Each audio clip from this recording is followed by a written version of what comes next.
Assalamualaikum warahmatullahi wabarakatuh. Alhamdulillahirabbil alamin wassalatu wassalamu ala asyrofil anbiya'i wal mursalin wa ala alihi washabbihi ajma'in amma ba'd. Sebelum memulai kajian pada hari ini, marilah kita panjatkan puji syukur kepada Allah Subhanahu wa taala yang telah melimpahkan rahmat serta hidayahnya sehingga kita dapat berjumpa dalam keadaan sehat walafiat seperti saat ini. Tidak lupa salawat serta salam semoga selalu tercurah kepada Nabi Muhammad sallallahu alaihi wasallam. Allahumma sholli ala sayyidina Muhammad wa ala ali sayyidina Muhammad. Semoga kita semua selalu diberikan kesehatan, ilmu yang bermanfaat dan rezeki yang melimpah. Amin amin ya rabbal alamin. Sobat-sobatku yang beriman, selain amal jariah, ada juga dosa yang akan terus mengalir walaupun telah meninggal dunia. Kita semua sadar bahwa kelak kita akan mengalami kematian. Sisa hidup yang kita jalani sekarang ini hanyalah menunggu waktu, menunggu giliran nyawa kita akan dicabut oleh malaikat maut. Dan dari sinilah kehidupan yang sesungguhnya baru dimulai. Saat manusia meninggal dunia, maka akan terputus semua amalannya kecuali 3 perkara. Pertama, perkara tersebut adalah sedekah jariah. Kedua, ilmu yang bermanfaat. Dan yang ketiga adalah anak soleh yang mendoakan. Hal ini sebagaimana yang pernah diriwayatkan oleh Abu Hurairah bahwa Rasulullah SAW bersabda, apabila manusia meninggal, amalnya akan terputus kecuali 3 hal, yaitu sedekah jariah, ilmu yang bermanfaat, dan anak soleh yang mendoakannya. Hadis riwayat An-Nasa'i dan Tirmizi. Sebagai seorang muslim yang sadar akan pentingnya bekal amal di hari kiamat, tentu akan sangat berharap amal yang pernah dikerjakannya semasa hidup bisa mengantarkannya menuju surga yang telah Allah janjikan. Tapi sebelum itu, perlu kita ketahui terlebih dahulu tentang amal jariah. Yang dimaksud dengan amal jariah adalah amal yang akan terus mengalir meski di pengamalnya telah meninggal dunia. Amal tersebut bisa berupa kebaikan maupun amal keburukan. Ketika semasa hidup kita gemar melakukan sedekah jariah, maka pahala sedekah tersebut akan terus mengalir sekalipun kita telah meninggal dunia. Kita akan terus mendapatkan kucuran pahala selama harta atau tenaga yang kita sedekahkan masih dimanfaatkan atau membawa manfaat bagi kaum muslimin lainnya. Begitu juga dengan amal keburukan yang pernah kita kerjakan selama hidup di dunia. Kita pun akan terus mendapatkan kucuran dosa meskipun kita telah meninggal dunia. Betapa menyedihkannya nasib seorang mukmin yang telah meninggal namun terjerumus ke dalam dosa jariah.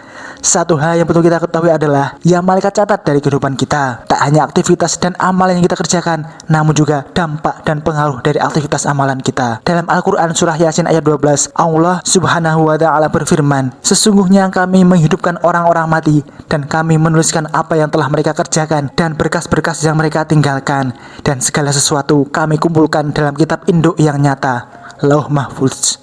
Quran surat Yasin ayat 12.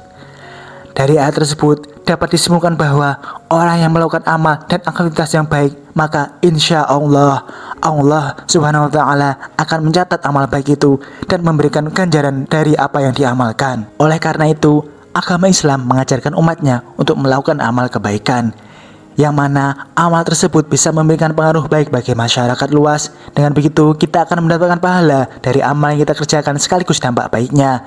Begitu juga sebaliknya, apabila kita melakukan amal keburukan atau maksiat, maka kita pun akan menuai dosa, ditambah lagi dengan dampak buruk yang akan kita dapatkan. Rasulullah Shallallahu Alaihi Wasallam selalu mengingatkan kepada umatnya agar berhati-hati, jangan sampai kita terjebak dalam dosa jariah. Maksudnya adalah dosa yang akan terus mengikuti pelakunya meskipun si pendosa tersebut telah meninggal dunia. Na'udzubillah. Lalu jenis dosa apa saja yang terus menimpa pelakunya meskipun dia telah meninggal dunia? Berikut penjelasannya. Pertama, mempelopori perbuatan maksiat. Maksudnya adalah seseorang yang melakukan perbuatan maksiat di hadapan orang lain, sehingga menyebabkan banyak orang yang mengikuti perbuatannya. Bahkan sekalipun orang tersebut tidak mengajak orang lain untuk mengikutinya.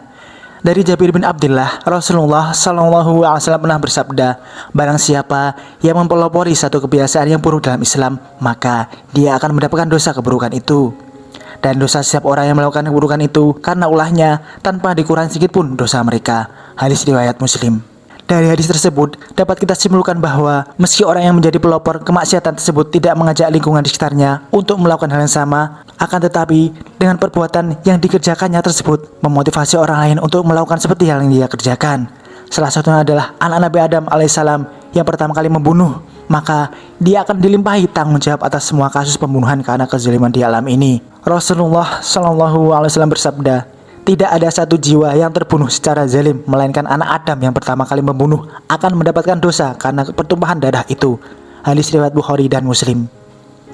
Jika kita mengkaji lebih dalam dari hadis tersebut, maka kita bisa ambil contoh mudahnya seperti ini. Mungkin kita pernah melihat seorang wanita yang mengenakan celana pendek di hadapan publik. Saat ada wanita lain melihat hal tersebut, maka ia pun menirunya.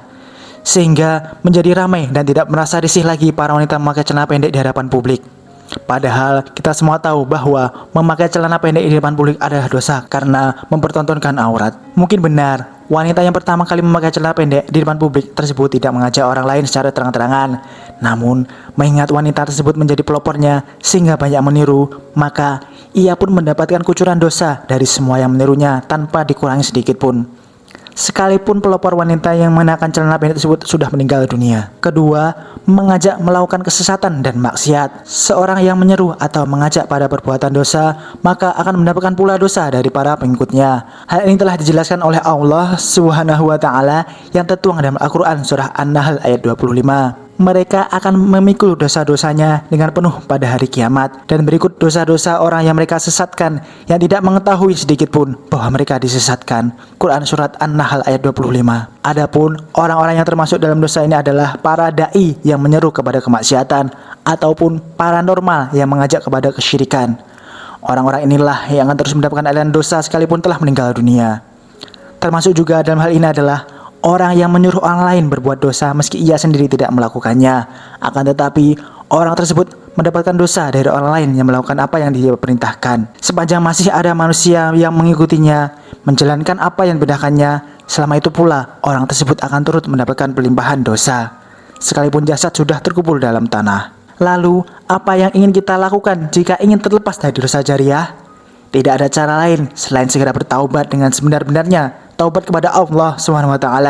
Dan jika dari perbuatan tersebut ada yang berupa materi, segeralah untuk membersihkan semuanya dengan cara beramal atau memberikan kepada anak yatim. Yang terpenting adalah niatkan semua itu karena Allah. Atau jika kita semuanya masih ragu, bisa mendatangi para ulama-ulama, minta saran pada para habib. Lalu setelah itu berhentilah dan bertaubatlah. Karena kita semua tahu Allah SWT adalah satu-satunya zat yang maha penerima taubat dari hambanya. Semoga Allah SWT menghindarkan kita semua dari dosa jariah yang menghinakan. Amin ya rabbal alamin.